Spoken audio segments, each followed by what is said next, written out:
All right. Welcome to the podcast, Harjeet. We got a guest, Harjeet, one of my good friends. Thanks for coming on, buddy. Yeah, no problem, Ashaya. So, yeah, why don't you give a little bit of an introduction of yourself?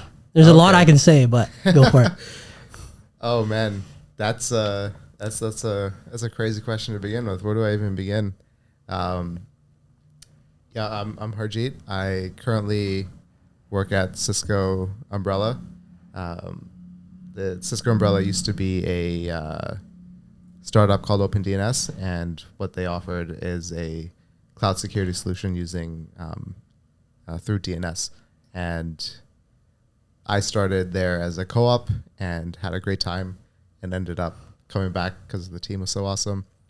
Actually met Ashaya through the computer engineering program at UBC, and we hit it off quite early, and lots of hilarious jokes, and Always, yeah.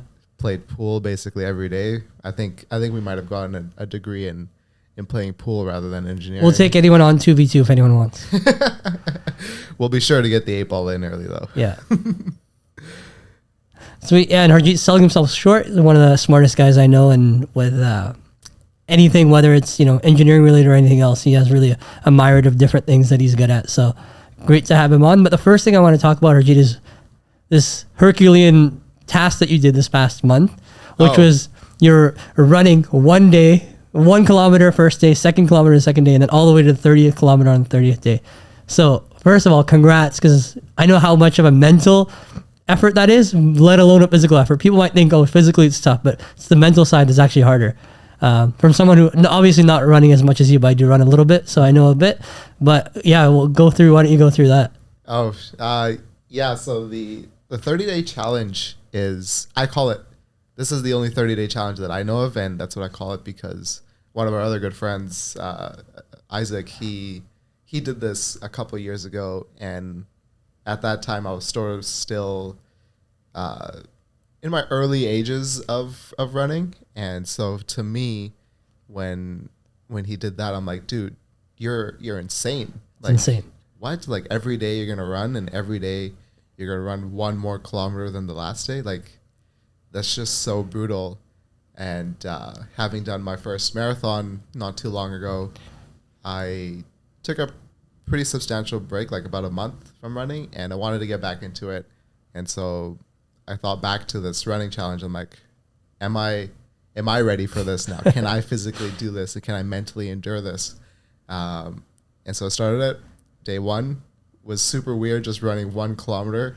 I didn't even make it around the block once. Yeah. It was pretty funny. And so I did that, and it just kept going. It kept building up. But very quickly, I realized that the hardest thing about doing this challenge is not even the physical part, but how do you fit all this running time into your schedule? Yeah, that's a good point. Right. And so I would say, like, because I was running slower, I'd say like about day 17, day 18, I needed to run for 2 hours a day. Right. And then you add getting ready and getting taking a shower and stuff, maybe twice a day, depending on how it went. And it was rough. That juggling with work and then juggling with friends and other activities, it's just like there's just not enough time. Yeah, and that's why you didn't go on a bike ride with me the whole month, right? Yeah. But that's an interesting part, because the people don't think about the logistics of a task like that. Yeah. I guess from day 10, it was probably like at least under an hour, so it was fine. And then once you get on, how do you feel now? Like, what was the most difficult part in terms of recovery? Honestly, I end up being a little bit lazy with recovery, and so I haven't been stretching as much as I should have been. Right. And that's probably why I'm experiencing a little bit of patellar tendonitis. Yeah. But in terms of recovery, my body is pretty good. There's usually like a few days right after a big event where, it's sore, but it kind of subsides rather quickly after a couple of days. So recovery wise, I mean, the suggested thing is to stretch and roll and do all of your necessary things that, your physio or whatever sports therapist has provided you with. But I found that taking like a nice long hot bath is a huge help. And that's what I was doing sometimes during my marathon training. Right. After, during the later stages of my training, I was doing 36, 34, 38 kilometers, and I was running a much faster pace because I was going for a specific time. Yeah. So my legs were definitely much more taxed after these runs, and coming home to a nice long bath just released all of that pain and made the recovery process much nicer. Nice. Yeah, and obviously your running progress has been super impressive to see, and I'm proud of it as well. Thank you. What do you recommend for people who might be, starting off, can't run that much, or, thinking back to when you just started your running journey, and what advice would you give? I would say start off slow.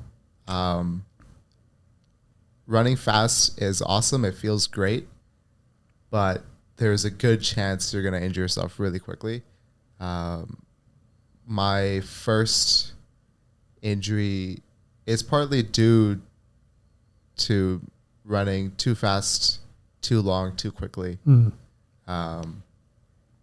Originally, when I first started running, I'd probably run, about 15, 20 minutes at a time, just on a treadmill, very, very, straightforward. And I think I was aiming for about a 6 minute or 5:30 pace. Yeah. And at that time, my goal was to do a 50-minute 10K. Right. So that's a 5-minute pace, and nice round number, pretty good.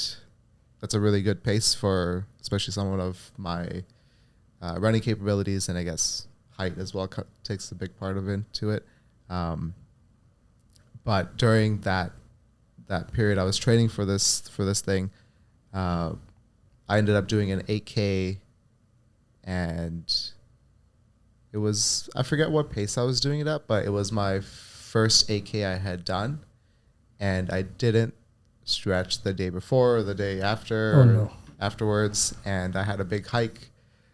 I remember this. And the hike involved a lot of steep steps and steep climbing up, and what happened on that hike was because I had used my legs so much, and because I'm still getting into it and getting my body used to that much running, my muscles were sore, they were tight, and as a result, I ended up getting an IT band injury on that hike.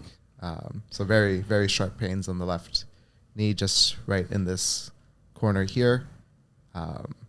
If I bent my knee not so much, it would be okay. So I kind of just like hobbled my way back down the mountain and back to the car. Yeah.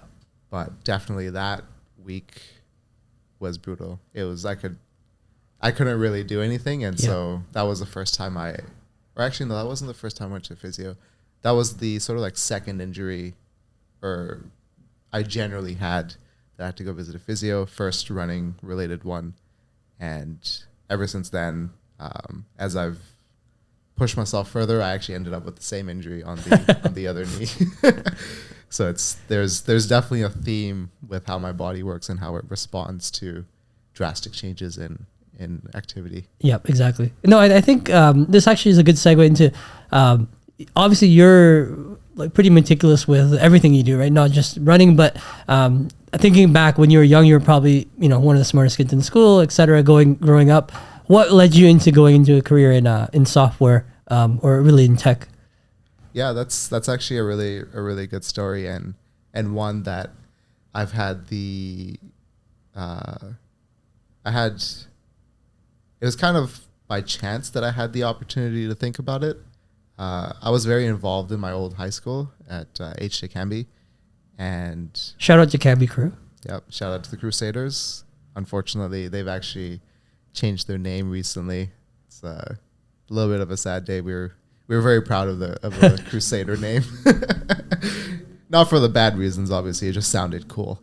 But one of my good friends, Diana, actually is a teacher, and she worked at Canby for a year or two, I believe. And they started doing a sort of a I think it's called the Canby Career Convention, and so they wanted to invite professionals around the community to come and talk about their professions.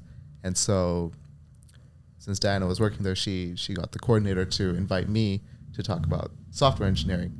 And there I had the opportunity to talk about like how I got into it. And the thing I realized was that a lot of it was a very, when I spelled it out into a story, it seemed very fluid, but the process of actually getting there was very like, it did feel a little bit natural, but there were definitely key moments where I made certain choices and I ended up to where I am today.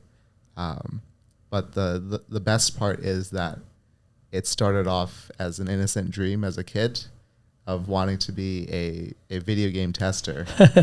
and it's just like, yeah, I loved playing video games at that time, and I thought I was pretty good. At least my cousins would also say so. So Except I beat you at Crash. no. Crash is definitely my game. No, that's a joke, guys. They'll kick my ass in Call of Duty. Anything first person shooter, I will get demolished. I don't. Unfortunately, I don't play games as much as I used to. Maybe unfortunate, but maybe fortunate. But anyways, yeah, I wanted to become a video game tester as a kid, and you know, we grew up, and me and my cousins had this really fun dream of like, we test the games and we design the games and like and build it together, right? Because that's what we love to do. But obviously, as you get older, you mature, and you're like, okay, is this really something I want to do? And part of one of my career planning projects in high school, shout out to the teacher for making us do this. I looked into video game testing and what it's like and how much you get paid, what the hours are like, the industry, basically everything that would encompass it. And I realized that I would not want to do this. Right. Because you're not playing the game to have fun. You're playing the game to break it. And that means doing very repetitive, very tedious, very just not fun. It's just, you're not, I mean, I guess it's cool that you're trying to break the game, but the repetitiveness of it is what would get me, especially if, I don't know, there's something like not tangible about doing that, in my opinion. And obviously the pay wasn't as great, so I sort of switched gears. It's trash. So I sort of switched gears, and I was like, okay, well, you know, if I can't, or if this isn't feasible for me or not something that I want to do, what's related to it? And obviously the next closest thing is video game development. And so I started looking into software engineering, computer science, graphics design, and I sort of, for some reason, I went with the computer engineering part or the software engineering part because I loved tinkering with my computer at that time, and I loved messing around with Windows, like doing weird settings, like trying out installing Linux on my PC and doing dual boot and all that fun stuff at that time. All the mods too. All the mods, yeah. Installing new themes onto Windows, trying to make it look cool. So I did that, went into computer engineering at UBC, met a ton of people like Ashaya, others, and kind of talked about what the game industry is like. And I realized that, you know, we already, like, the game industry is just so, it's so notorious for being like a very, not very like work-life balance type of industry to work in, especially during crunch time. And the thing I realized is that we already do this as engineers in our program. And it's just like, why would I want to do this in the future? Like, I want to enjoy my life and be able to go out for 3-hour runs after work, right? Yeah.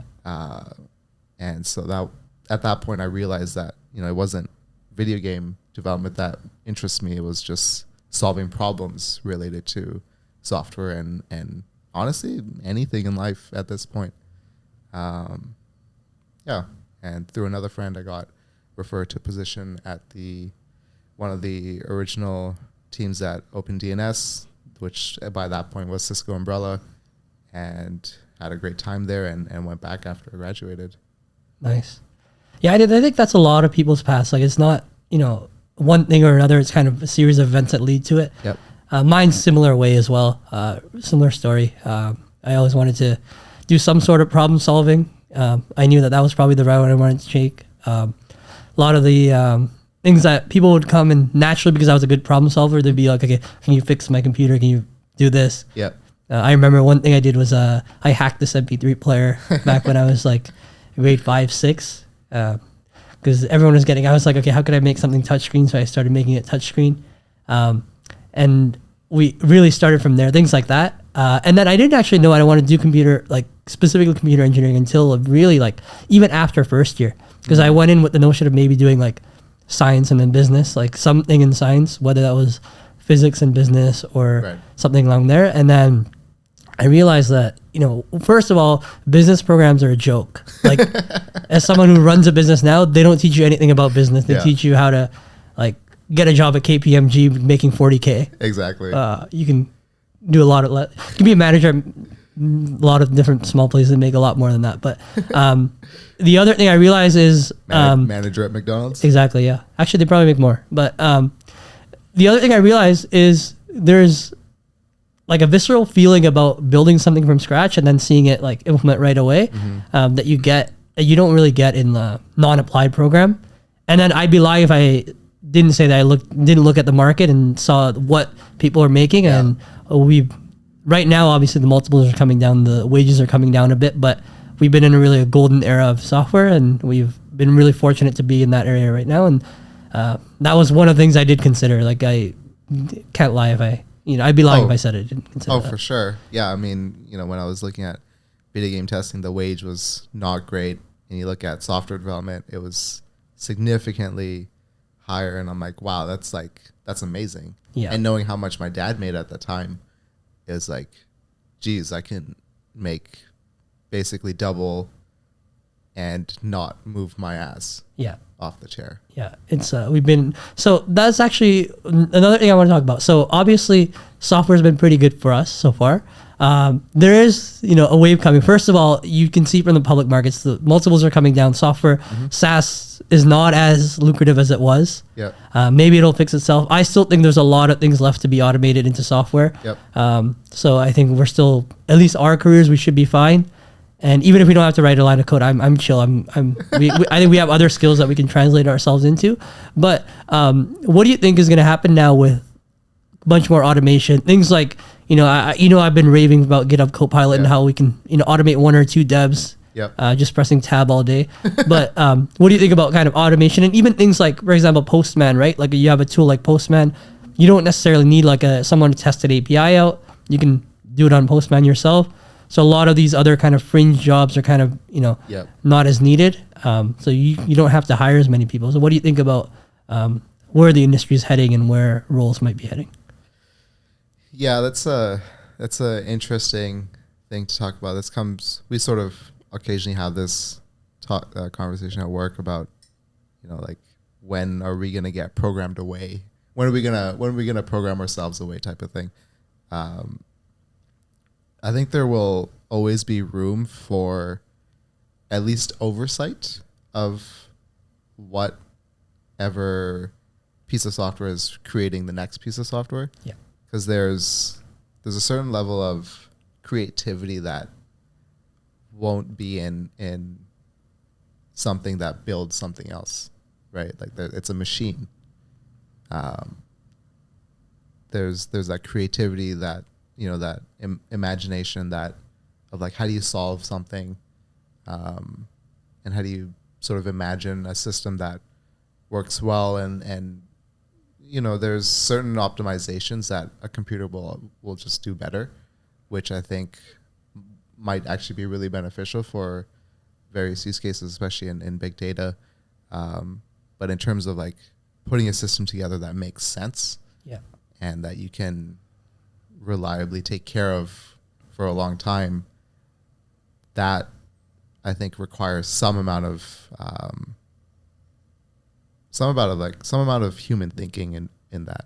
And the GitHub or the GitHub the feature that you're talking about, it's very, very early stages. Yeah. You're just filling in API endpoints, and it's like, all right, I want, get me the name of some user, and it sort of recognizes, you just hit tab. It recognizes the keywords, and it recognizes, okay, hey, you have this field or this column in your SQL database, and this is what your JSON output looks like at the endpoint level.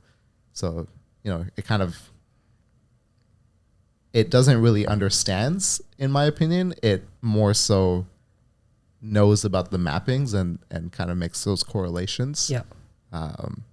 So I wouldn't say it's perfect either in that way. No, it's definitely not. But I think what we've seen a lot of people who are absolute dust, like get it software jobs. And I think they should nowhere near be getting these jobs, especially at the high paying jobs as they are.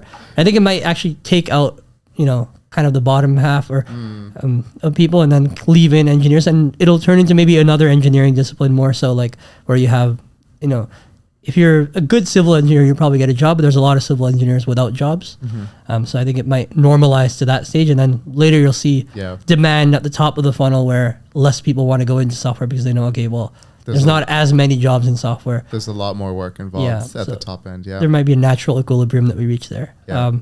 But with that being said, a lot of for people, because now you've been part of kind of hiring a lot of people in that hunt, that it's brutal. It's tough. It's tough to hire people that are good, obviously.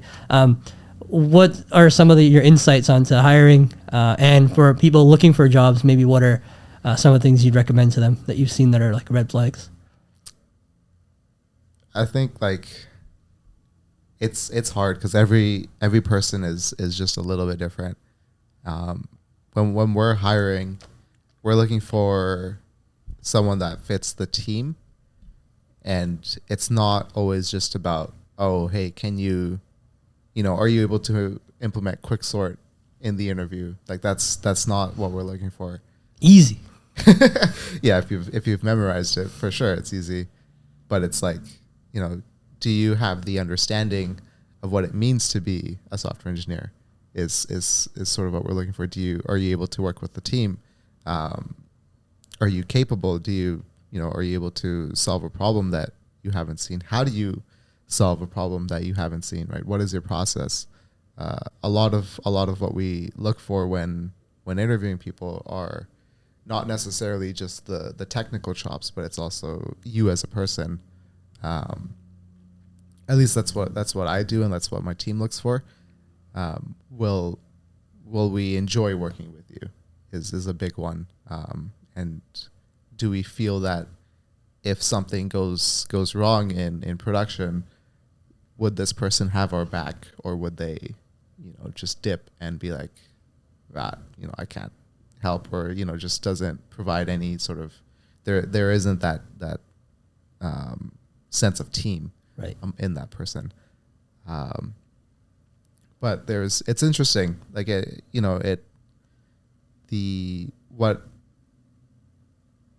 think every candidate is different, and there's different aspects about every candidate that are good, and some that are bad, or some, and it might not even be bad. It's just like you're just not a good fit for the team. Right. That's about it. No, that's a good point. I think, and especially because you touched that, and you're working at a big company, but I think even more so for startups, like one bad culture fit can really ruin the entire team. Yep. That part is so important. I think people neglect it, right? You see people grinding out leak code questions, Yep. And then, okay, I do like 500 leak code questions, get a job, which I still recommend doing. If you want a job, that's probably one of the things, and I'll talk about that a little bit later. But there's the aspect of being a human and an engineer that's like all the soft skills that are really, once you get to a base level, those are the skills that matter at the, getting a job. Because I think more than once I've turned down someone because of the vibe check, or exactly. Even though they might have been more capable than the other person. Yeah, it makes a big difference. I mean, I think it's as that saying goes. It's like a team, or you'll have a stronger. You'll be able to. Actually, I don't know if this is a saying, but the idea is that as a team, you'll be able to build much more capable and better things than just a single person on their own. Right. And yeah, like the vibe check thing is true. Even, I mean, yeah, I work at Cisco, but the thing is that we're hiring for a team. Yeah. Right? Exactly. We're not hiring for Cisco in general. So the vibe check is something that's important to us as well. Right. Especially because, you know, you're going to be working with this person Yeah. 5 days a week, right? So it's, if you can't work with this person, you're not going to have a good time. Exactly. Yeah, and I think for vibe check, that's one thing. And let's assume someone's already technically capable. They got the vibe check. What are some things that you've seen on maybe resumes, like specifics that you think have been like no-nos or like things that just made you laugh? Oh, I think the most important thing you can do with your resume is make sure you proofread it. I had, yeah, no, it's just like, you know, have you put in enough effort into your resume to sort of present yourself in a way that is appealing to whoever's going to be reading that resume. I've seen lots of crazy things like 3-page resumes with like insane amounts of detail about what they did, what technologies they used, you know, which is good, but you can summarize that stuff. Yeah. Like, and by the way, people think they put every single thing on. They'll put everything from, you know, I touched every language, I touched everything. This is absolute garbage. They definitely didn't. Because if you ask them a question, I had a guy the other day, firmware. He's a firmware guy. All his experience has been in firmware, and he claims he knows React and Vue.js well. So then I just asked him spot on to explain some concepts in React. He couldn't do it, and I think this applies. And this is not just in software, but I've seen this in resumes for other positions that I've hired, where people will list a whole bunch of different things they've done. But another aspect is just being honest. Like, yeah, if you don't know something, just say it. Exactly. Right? Like, exactly. Because the alternative is that the other person knows something about it. The interview is, you know, they're an expert in this, and they'll be like, all right, so like, you know, how does this thing behave in this language? Exactly. Yeah. And if you can't answer that, that looks really, really, really bad. Yeah. And any tips on like before the application process? Because people are like, oh yeah, I applied. One thing obviously that is the resume is making sure that at some point. Yeah. But going through referrals also is a really big tool as well. Yep. I guess just kind of a yes or no, but short form answer. But most of the people that you've hired are probably either referrals in some way or form, right? Yes. Currently on the team, we've got, or in the past, we've also had people that know people. Yeah, exactly. And sometimes they may not have been a referral. Yeah. But they have worked at the same company in the past. Right. So it's kind of crazy because there's one person on the team who worked at a different company in the past, but he wasn't referred to us. Yeah. Just applied and we ended up hiring him a long time ago actually. But yeah, referrals are big. There's a level of what do you call it? Like trust involved there. It's like, oh hey, this person's gonna be good. But also be careful with referrals. You give out too many bad ones and people aren't gonna trust you anymore. Yeah. There's no, the referrals are absolute king. There's another aspect where people are like, okay, maybe I don't know as many people. One thing that I've said, and I gave this when I gave a talk back at UBC, how to get a job in tech. I mentioned this, and 2 people at least followed my advice, and then they're like, okay, yeah, this actually does work. Yep. And I do like to kind of elucidate it a little further. So what you do is every single university when you graduate, and I'm assuming you're somewhat competent. So that's the first part, right? Yep. I'm assuming you're somewhat competent. If not, then go get competent. But so for every university has a convocation booklet, tells you who's graduated when. What you can do is you can go in, download these booklets, go to your faculty of choice, whether that's, you know, this applies to any field, but you go to your faculty of choice, you can go past whatever number of years. Yeah. You can find these people, you can search them on LinkedIn. If you want, you can go to another university's booklet. You can, more prestigious universities obviously have higher people who are statistically more likely to be at higher end jobs. Yep. So you can titrate up and down the university accordingly, like go down to maybe a university you think is mid, and although there's going to be some exceptional people there might be, you know, better opportunities there. You can find a whole bunch of people on LinkedIn. You can either message them directly. Yep. You can find their companies who may not have job postings because they're too small and it costs money to put job postings in. And then what you can do is you can be like, hey, look, I'm looking for an opportunity. Do you know someone, or do you know of someone else who's hiring? And you get that ball rolling. You can go through so many people, so many convocation booklets, and just go all the way through that. And even if you don't get a job, you've at least done a task in lead generation, in cold reach out, in networking, that'll still benefit your skill set long term, instead of just sitting around and applying to blind jobs on sites and like wondering why your resume got rejected. So that's one approach I do like to say for people who are hiring. But yeah, the market right now is tough to hire. We're not like I am hiring for one position right now, but otherwise most companies aren't hiring right now. Even with the lead generation thing, like you might end up with someone who looks at your resume and they'll be like, you know, they might just be a nice person and be like, hey, your resume sucks. Exactly. And sort of get you to fix it. But yeah, the market is definitely tough right now to hire or to find really good engineers. Yeah, I've been looking for a few months now. Yeah. Still got 2 more spots. Yeah. Yeah. Anyone message Harjeet if you're good at looking for a job. We'll put his LinkedIn in the description. Yeah, don't be offended if I say no. Yeah, exactly.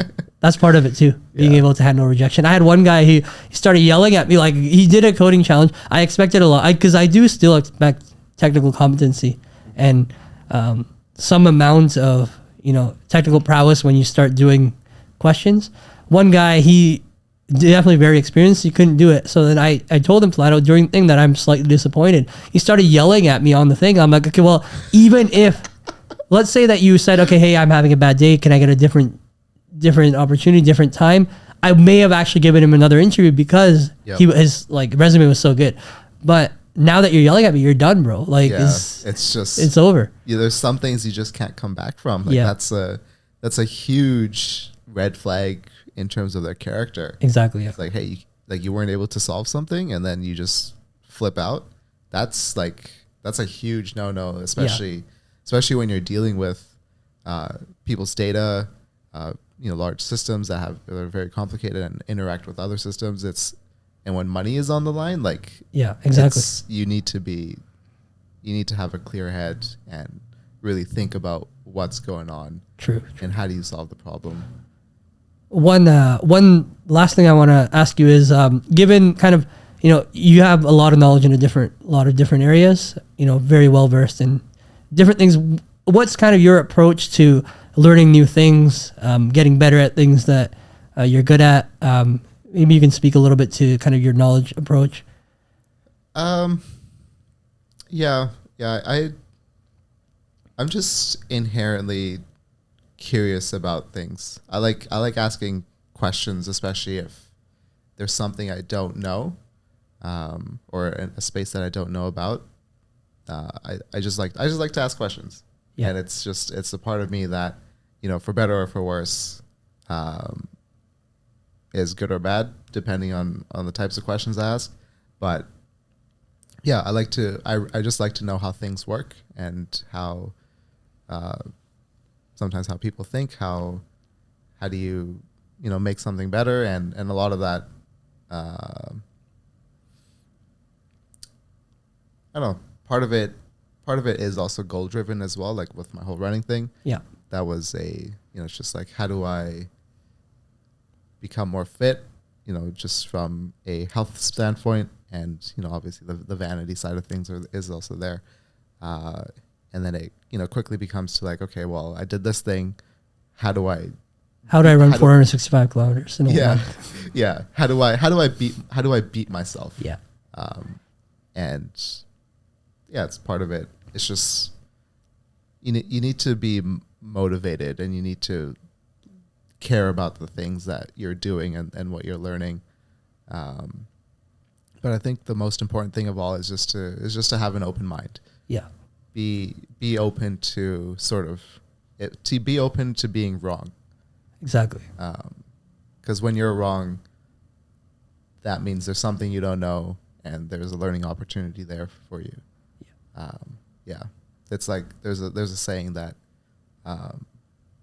you don't want to be the smartest person in the room, and I actually really enjoy that. And part that's of why I hang out with Harjeet all the time, so that I'm not.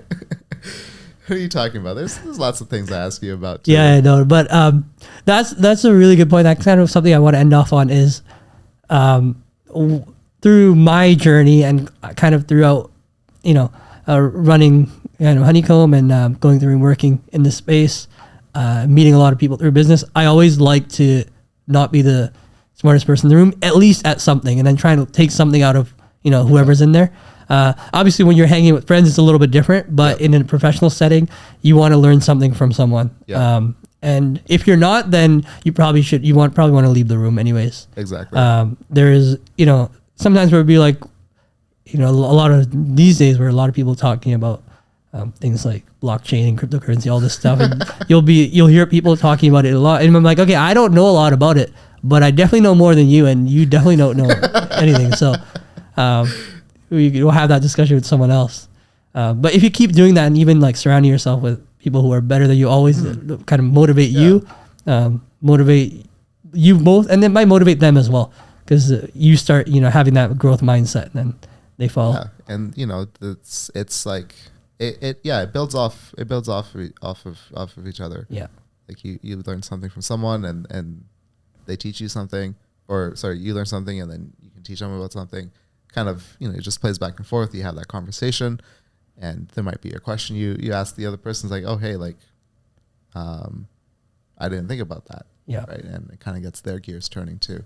So yeah, just being open, being humble about what you know.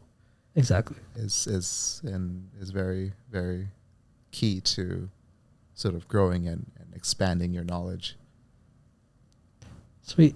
Harjeet, buddy, it's been anything you want to ask me? Otherwise, it's been an absolute great talk here. What's driving you to continue building Honeycomb? Yeah, it's a great question.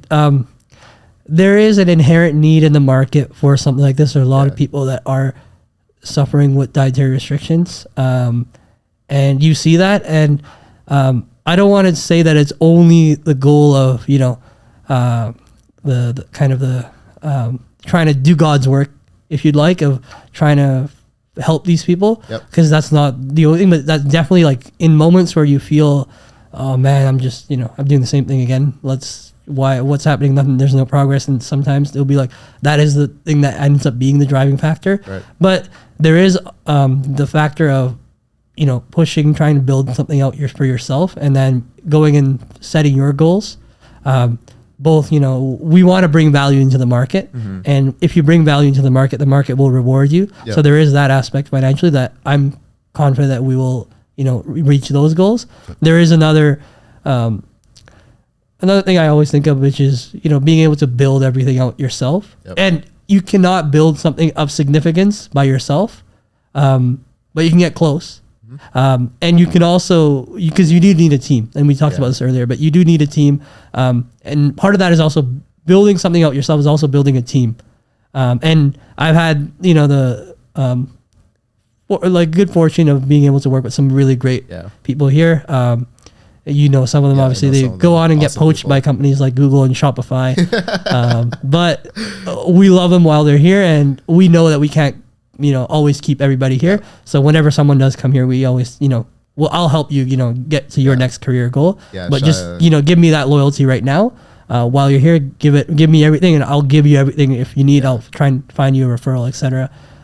So kind of those things. The other thing also driving me is it is fun to work on. Like, it is a fun solution that we're doing. Super interesting problem space. And it's something that's going to be, translatable to many other things down the line. Yep. If there's other aspects of artificial intelligence that are prominent, getting pretty used to in different areas of the industry, it's translatable to that. It's translatable obviously to software development. Yeah. But just in terms of business and what I've learned so far, so even after it's been about 4 years, just a little over 4 years after grad. I think it's, I've definitely learned a lot. Building this during school, I did, yeah, I remember. Yeah. I remember. But the knowledge I've learned in those 4 years, I think, like regarding everything else, like not technical knowledge, because a lot of times I won't gain that much technical knowledge because it's not at scale. Things that I would have learned like from, a side of, sales, marketing, presenting yourself, being able to go and talk to people, pitches. I think these are super translatable to other areas. And even that knowledge itself, maybe I've learned a lot so far. And I think now we're at the stage where really we've kind of crawled through a lot of the hard parts, and it's time to, get going and get at it. Yeah. No, it's super inspiring to see you go after this dream. You've been in it we've graduated like 7 years ago, and you've been building this thing for. Has it been 7? No. Oh no, sorry, 2018. It's been 4 years. Sorry. Yeah. But you've been building it. Yeah, I have been building it for a little more than that. So it's been like 5-6 years type of thing. 6.5 years. And that's something I would never be able to do, or or at least not have the drive to do it potentially. But yeah, it's super interesting problem space. I'm a vegetarian. I think this is awesome. And I know it's funny because you want me to use it all the time, but whenever you ask me like, hey, have you used this? I'm like, oh shit. Yeah. Always feels a little bit bad. Don't worry, you'll be using it. I will be using it eventually, and I love hearing the progress you're making and where it's headed. I think it's gonna be awesome. And I'm very much rooting for you. Thanks so much, buddy. I appreciate it. And thanks for coming on. This was a good talk. Let's get it. Oh, I wanted to mention the other thing is we'll cut that out. The other thing also that when you brought up the fact of you have people come join the team and you support them and their growth. This is why Ashaya is such an awesome person. He will help people get jobs at bigger companies like Google, even though he knows having that person at Honeycomb would be so beneficial for him. He does this out of his own goodwill. He's truly an